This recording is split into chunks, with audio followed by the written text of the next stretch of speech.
Saudara dan saudari yang dikasihi Tuhan, selamat jumpa kembali dengan saya, Romo Valentinus Tejantara SCY, di rumah kita tercinta, Wisma Kencana Channel.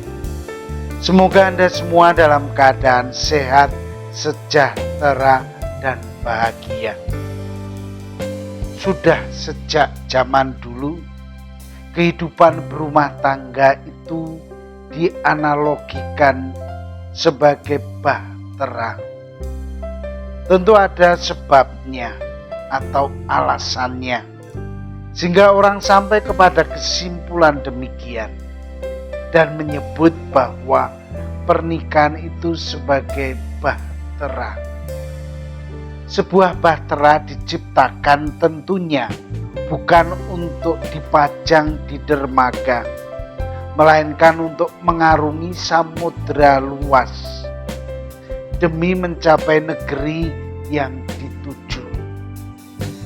Walaupun konsekuensi logisnya bahwa bahtera yang berlayar di laut lepas pasti harus melawan ombak dan badai untuk dapat mencapai tujuan atau pulau impian.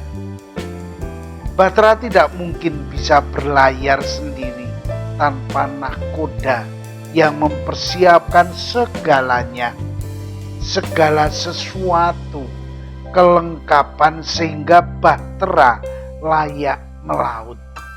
Dan nahkoda tidak mungkin menjalankan bahteranya seorang diri.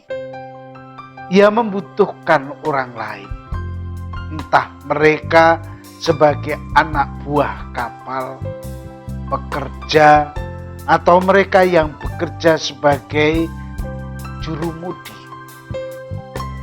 Mereka semua harus bekerja sama dengan nahkoda agar perjalanan bisa selamat tiba di tempat tujuan. Kesimpulannya, masing-masing memiliki tanggung jawab terhadap tugas-tugasnya itu.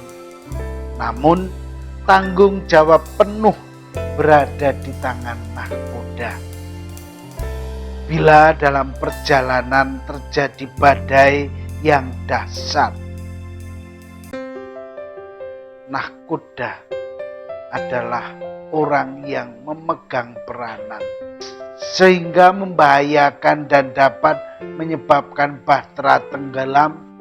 Ia harus secara cepat dan tepat serta tegas mengambil keputusan.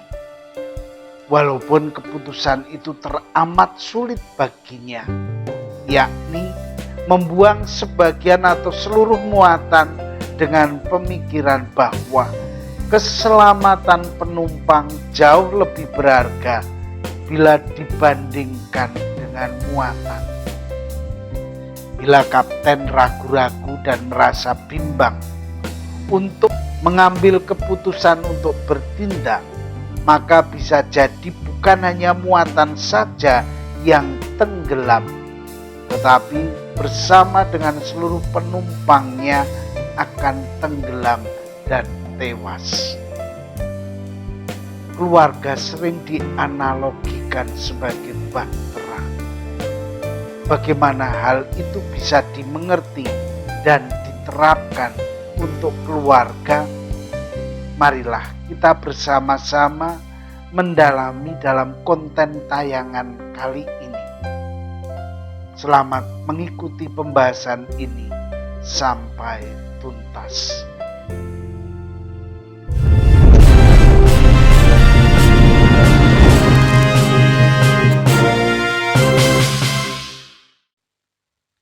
Saudara dan saudari yang dikasihi Tuhan, seperti halnya bahtera, tidak mungkin dinahkodai oleh lebih dari satu orang.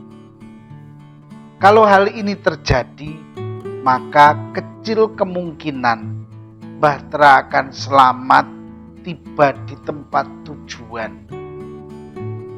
Demikian pula yang terjadi dalam kehidupan keluarga. Nahkoda yang mengendalikan keluarga itu adalah kepala keluarga, seorang bapak. Namun, hanya bisa berjalan dengan baik dan lancar bila anggotanya juga bekerja sama dengan baik. Anggota keluarga, ibu dan anak-anak. Dalam mengarungi samudera kehidupan, bisa saja terjadi sesuatu yang mengancam keselamatan dan keutuhan keluarga.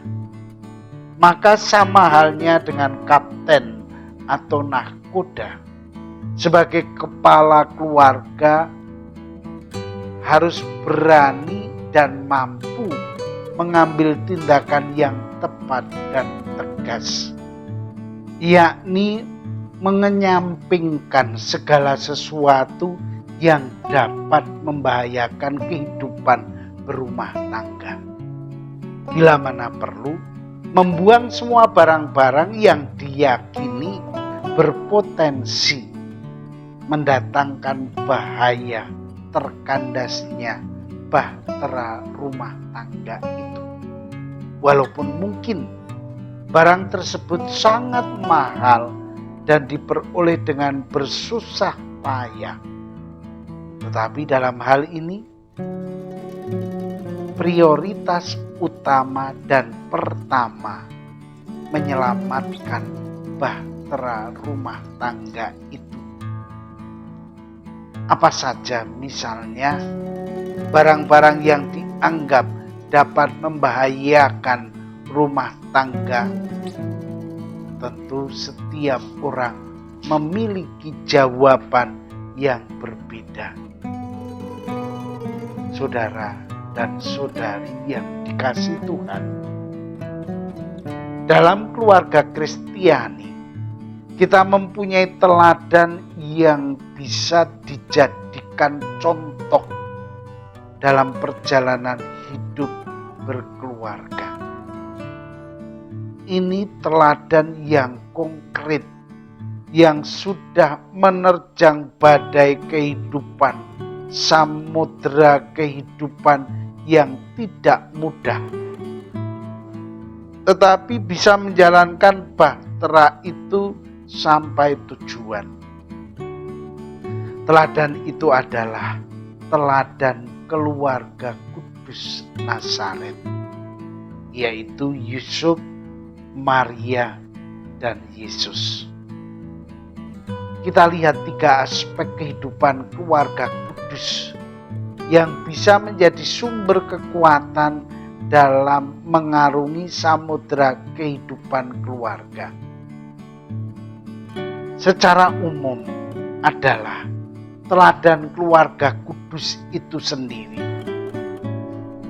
Yang pertama dan utama adalah persatuan dan kehadiran Yesus dalam keluarga. Ini menjadi mengikat yang sangat kuat dan ampuh. Cinta kasih adalah dasar yang menyatukan keluarga Nazaret, sehingga mereka hidup rukun dan damai. Adanya aspek pengorbanan dalam keluarga kudus ini menjadi kekuatan ilahi yang tidak bisa dipungkiri. Lihatlah peristiwa dari palungan sampai salib. Derita hidup yang terjadi dijalankan dan dilakukan dengan penuh kebahagiaan sebagai tanda kasih dan kesetiaan kepada Allah.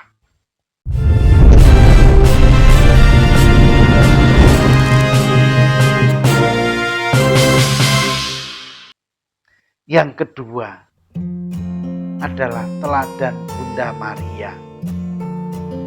Ingatlah dan peganglah sabda ini sebagai sumber inspirasi dan kekuatan dikala kita menghadapi masalah kehidupan kehidupan yang tidak ringan. Ece Ancila. Sesungguhnya aku ini adalah hamba Tuhan. Terjadilah padaku menurut perkataanmu itu. Lukas bab 1 ayat 38. Lalu Maria menyimpan semua perkara itu dalam hatinya. Lukas 2:19 sampai 51 atau ayat 51. Bunda Maria sungguh menderita bersama dengan putranya. Bunda sungguh setia sampai di bawah salib. Bunda Maria bagi kita umat Kristiani adalah teladan iman, harapan, dan kasih. Kesederhanaan dan imannya memberi jaminan hidup yang kuat dalam menghadapi up and down-nya samudera kehidupan ini. Yang ketiga adalah teladan Santo Yusuf. Dia adalah santo agung yang sangat luar biasa. Dia adalah teladan dalam usaha untuk memahami apa yang dikehendaki Allah terhadap dirinya sendiri serta istri dan anak-anaknya. Bandingkan Matius 1:19. Keluhuran budi dan kesetiaannya pada kehendak Allah tidak diragukan. Kisah pengungsiannya ke Mesir dan peristiwa Yesus hilang dan ditemukan di dalam bait Allah dihadapi tanpa banyak protes. Kesederhanaan hati dan budi serta tanggung jawabnya sebagai bapak pamomong dijalani dengan setia tanpa ragu. Istilah saya, pasrah, sumarah, dan semeleh adalah sikap batin yang mulia dari hidupnya. Yang kelima adalah teladan Yesus dalam keluarga Nazaret. Ia setia hidup dalam lindungan keluarga kudus.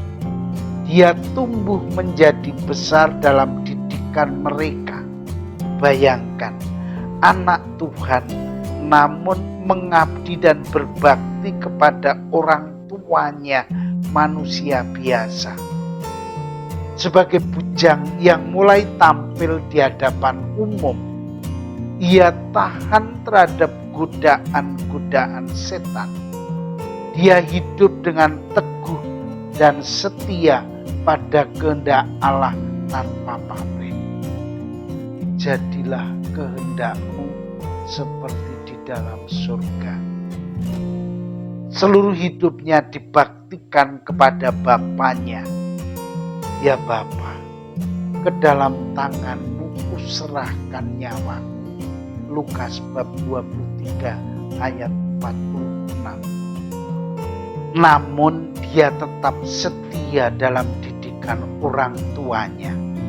Inilah kekuatan yang membuat bahtera keluarga berjalan dengan baik dan lancar.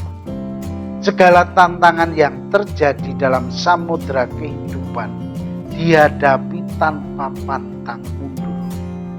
Keluarga kudus adalah teladan, inspirasi, dan kekuatan dalam kehidupan keluarga kita.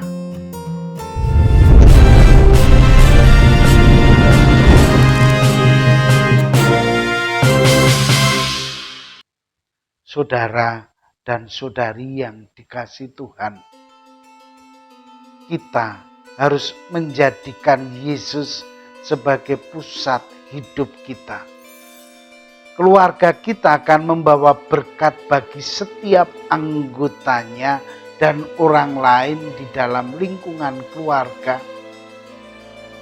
Dan kebersatuan kita dengan Yesus akan melahirkan cinta kasih, kelembutan, kesetiaan, kedamaian, kerendahan hati, dan saling menghormati dalam keluarga. Jadi, Keluarga didefinisikan mengarungi sebuah samudera yang luas, yang penuh dengan gelombang yang tidak dapat kita kenali sebelumnya. Gelombang itu akan datang dan pergi silih berganti tanpa kita sadari. Begitulah perjalanan dalam membina rumah tangga. Walaupun perjalanan kita penuh dengan hambatan, tetapi hal itu harus kita tempuh. Hanya ada satu-satunya jalan menuju ke pantai kebahagiaan. Tidak hanya batas keberanian yang dibutuhkan, tetapi iman, harapan, dan kasih akan lebih bermanfaat untuk menaklukkan gelombang samudera kehidupan tersebut. Dengan bekal keberanian dan iman, harapan dan kasih yang kita miliki, niscaya kita akan siap secara mental, tidak grogi, tidak takut atau bahkan gentar menghadapi badai yang datang silih berganti. Paling penting dari semuanya itu, selalu mengandalkan Tuhan dalam mengambil sebuah keputusan. Keluarga kudus memberi kita orang beriman kepasrahan dalam mendengarkan kehendak Allah, ketulusan iman dalam mempersembahkan diri kepada Allah. Kita memang harus belajar kepada keluarga kudus itu. Dan keluarga ini telah menang dalam mengarungi samudera kehidupan yang harus diarungi sampai pada pantai kebahagiaan. Akhirnya, selamat berjuang mengarungi samudera kehidupan bagi keluarga kita masing-masing dengan berpegang pada teladan keluarga kudus. Dalam perlindungan dan kekuatannya, kita mampu menghadapi gelombang kehidupan yang harus kita hadapi. Akhirnya, terima kasih atas perhatian dan dukungan Anda pada kami tim Wisma Kencana Channel. Dan terimalah salam saya, Vivat Koryesu Perkormani. Hiduplah hati kudus Yesus melalui hati Bunda Maria.